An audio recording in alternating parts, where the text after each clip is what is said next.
Hello friends, welcome to MBC tuition classes. कैसे हैं आप सभी। आज आपकी क्लास 10 की न्यू एनसीईआरटी जिसका चैप्टर 6 चल रहा था, मैंने पिछली लास्ट क्लास में आपका इंट्रोडक्शन और एक्सरसाइज 6.1 कंप्लीट करा दी थी। और देखिए आज चलेगा आपकी इस क्लास में थेल्स थ्योरम, बीपीटी थ्योरम, जिसको हम थेल्स थ्योरम भी कहते हैं। तो चलिए इसे सॉल्व करते हैं, समझते हैं इसे। इफ ए लाइन, क्या कहा है इसमें, if a line is drawn parallel to one side of a triangle to intersect the other two side in distinct point, the other two side are divided in the same ratio. तो इसने क्या कहा, if a line is drawn parallel to one side of a triangle, एक line है उसे हम क्या करते हैं, ड्रॉ करते हैं किसी साइड के पैरेलल। तो देखिए हम क्या करेंगे, एक लाइन को साइड के पैरेलल ड्रॉ करते हैं, तो हम इसको क्या नाम दे देते हैं, यहाँ डी और ये हो जाएगा ई। ठीक है, आगे कहा है intersect the other two side in distinct point. जो साइड है, ये जो दोनों साइड दे रखी है उनको क्या करता है, ये इंटरसेक्ट करता है एक डिस्टिंक्ट पॉइंट पर। जो दो पॉइंट हमने रखे हैं जिनके नाम है डी और ई। फिर कहा the other two sides are divided in the same ratio. जब हमने कोई लाइन पैरेलल खींची थी तो उसने क्या करा है कि जो दोनों साइड हैं उनको सेम रेशियो में डिवाइडेड कर दिया है। एक कर दिया एडी में और डीबी, एई और ईसी में। अब देखिए हम सॉल्व करते हैं, हमें गिवन क्या क्या है। गिवन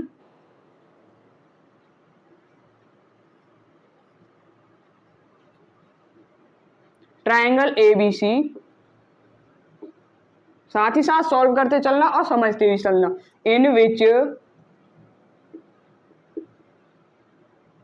क्या किया है हमने, इसमें क्या गिवन है, डी ई इक्वल टू, वो पैरेलल किसके है, बी सी के। तो गिवन क्या है हमारा इसमें, डी ई बी सी के इक्वल है। उसके बाद प्रूव करना हमें, टू प्रूव हमें क्या करना है, हमारा जो ए डी है वो D B, A D by D B किसके इक्वल है, A D by D B, B D कर दो, अच्छा बी डी किसके इक्वल है, ए ई बाई सी ई के, ए ई बाई सी ई के। अब देखिए हमारा कंस्ट्रक्शन क्या हो जाएगा, कंस्ट्रक्शन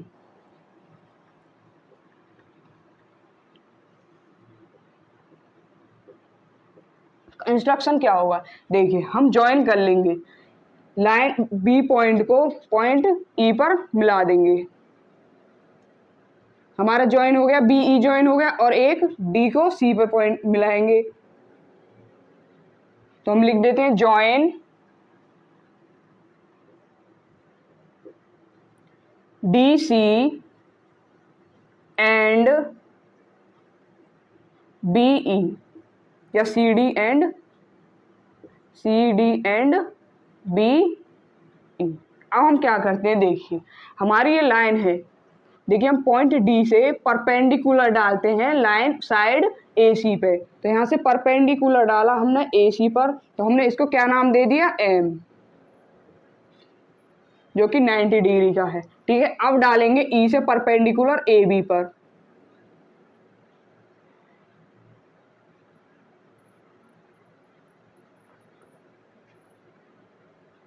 तो इसका क्या नाम दे देंगे हम, एन। तो यहाँ लिख देते हैं क्या क्या परपेंडिकुलर हो गए, यहाँ से ई एन परपेंडिकुलर है, ई एन परपेंडिकुलर है ए बी के, और एंड डी एम परपेंडिकुलर है ए सी के, डी एम परपेंडिकुलर है ए सी के। अब हमें प्रूव करना है, तो देखिए प्रूव तो करेंगे, पहले यहाँ तक आप क्या कर लो, इसको नोट कर लो। उसके बाद में आगे प्रूव करवाने के लिए मुझे जगह चाहिए, तो इतना मुझे रफ करना पड़ेगा, पहले इसे नोट कर लो।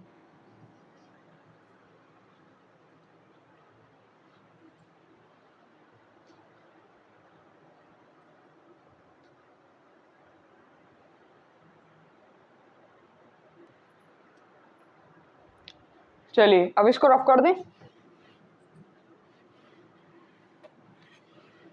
और हमें फाइंड क्या करना है यहाँ से, ए डी अपॉन, पहले इसको ऊपर लिख लेंगे कंस्ट्रक्शन को। हमें फाइंड करना है यहाँ से A D upon B D is equal to A E upon C E. ये हमें क्या करना है, फाइंड करना है। तो हम प्रूव करेंगे, अब यहाँ से प्रूव करेंगे। टू प्रूव,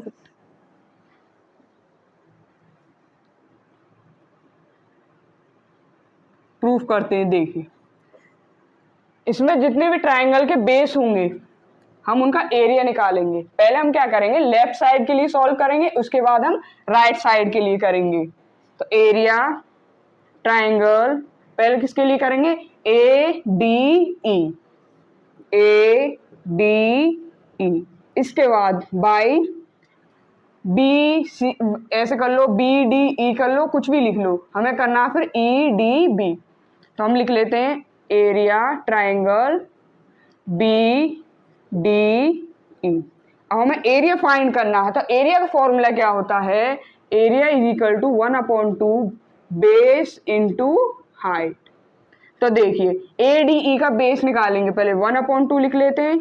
उसके बाद ए डी ई का बेस क्या हो जाएगा, ए डी ई। ये ट्राइंगल है हमारा, तो इसका बेस क्या हो जाएगा, ए डी। तो ए डी इंटू हाइट क्या हो जाएगा, देखिए लाइन ए बी या ए डी का जो परपेंडिकुलर पड़ा है वो है ई एन। तो हमारी इस लाइन पर क्या परपेंडिकुलर है, एन परपेंडिकुलर है। तो ये क्या हो जाएगी, हमारी हाइट हो जाएगी। तो हाइट क्या हो जाएगी, ई एन। अब देखिए हम एरिया निकालते हैं बी डी ई का। तो 1/2 इंटू बेस क्या हो जाएगा, E D B D E का क्या हो जाएगा बेस, बी डी ई का बेस क्या हो जाएगा, बी डी इंटू, अब इसकी देखिए हाइट क्या होगा, देखिए हमारी लाइन ए बी है, इस पर क्या परपेंडिकुलर है, ई एन। तो इसका भी हमारी हाइट जो होगी वो क्या होगी, ई एन ही होगी। तो ई एन। हम क्या करेंगे, यहाँ से हमारा जो कैंसिल हो रहा है उसको तो कैंसिल कर देंगे, हाफ से हाफ कैंसिल हो गया, ई एन से ई एन कैंसिल हो गया, तो क्या बचा, A D by B D. तो ये हमारी इक्वेशन नंबर फर्स्ट हो जाएगी। अब हमने लेफ्ट साइड के लिए तो सॉल्व कर लिया, अब करेंगे हम राइट साइड के लिए। तो राइट साइड के निकालेंगे तो एरिया ट्राइंगल, यहाँ से देखिए ए ई डी मतलब A D E by area triangle C D E. तो इसका एरिया का फॉर्मूला क्या होता है, 1/2 बेस इंटू हाइट। तो 1/2 देखिए ए डी ई का बेस क्या हो जाएगा, ए ई इंटू ए ई इंटू, और इसका जो हमारा हाइट निकलेगा वो क्या निकलेगी, डी एम हमारी परपेंडिकुलर है किस पर, ए सी और ए ई पर। तो इसकी हाइट क्या हो जाएगी, डी एम। और देखिए हमें फाइंड क्या करना है, ये तो हो गई। अब हम निकालना है area triangle C D E का। तो देखिए सी डी ई, इसका बेस क्या हो जाएगा, ई सी। तो हाफ ई सी इंटू, और देखिए हमारी हाइट क्या हो जाएगी, परपेंडिकुलर ए सी पर भी है और ए ई पर भी है, तो हाइट क्या हो जाएगी, डी एम। तो देखिए यहाँ से क्या क्या कैंसिल हो जाएगा हमारा, इसको हम सी ई भी तो लिख सकते हैं, ई सी को, हाफ से हाफ कैंसिल हो गया, डीएम से डीएम कैंसिल हो गया, तो क्या बचेगा, ए ई बाई सी ई। तो ये हो जाएगी हमारी इक्वेशन सेकंड।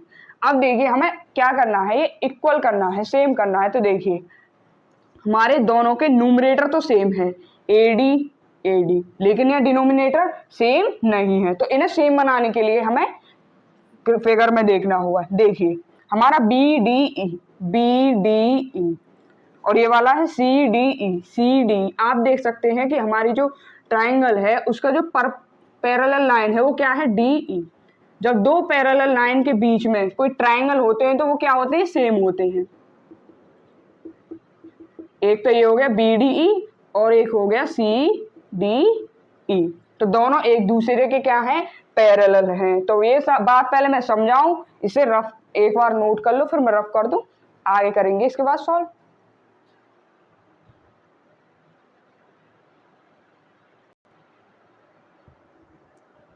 तो चलिए इतना आपने नोट कर लिया होगा, इसको रफ कर लेते हैं।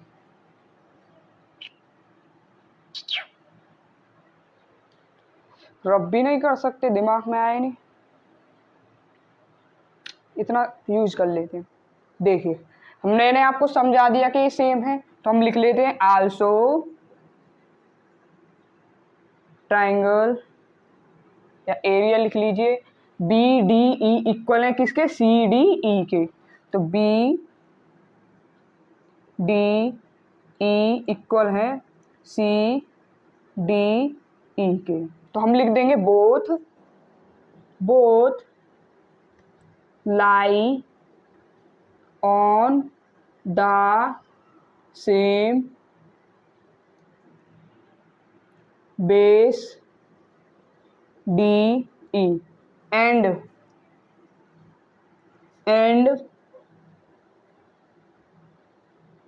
between same parallel DE and BC। हमारी ये इक्वेशन नंबर हो जाएगी थर्ड। तो इसमें क्या कहा है, ये जो हमारी सेम बेस है, दोनों सेम बेस हो गए। देखिए ये ए डी ई का बेस हो गया और ये हो जाएगा ए बी सी का बेस बी सी, तो ये दोनों सेम हो गए। इसके बाद पैरेलल लाइन भी है, ये डी ई और बी सी एक दूसरे के पैरेलल भी हैं, तो ये हमारी इक्वेशन नंबर थर्ड बन जाएगी। तो फिर लिखेंगे आगे therefore equation from equation first का यूज करेंगे, सेकंड का एंड थर्ड का।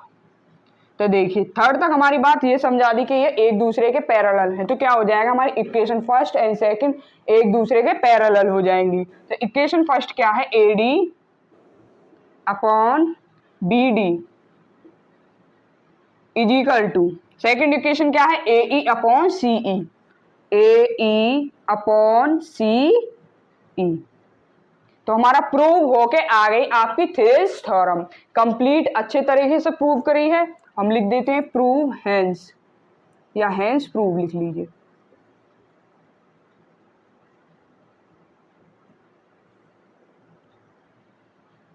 तो हमारी थेल्स थ्योरम कंप्लीट सॉल्व हो चुकी है, अच्छे से समझ में आई होगी आपको ये थ्योरम। तो आज आपको हमारी थ्योरम समझ में आई हो तो अपने सभी दोस्तों के पास शेयर कीजिए जिनको आज तक थ्योरम समझ में ना आई हो। तो हमारे चैनल को सब्सक्राइब भी कीजिए, लाइक कीजिए और सभी दोस्तों के पास ज़्यादा से ज़्यादा शेयर कीजिए, जिससे कि वो हमारे चैनल के साथ जुड़ सकें और पढ़ सकें।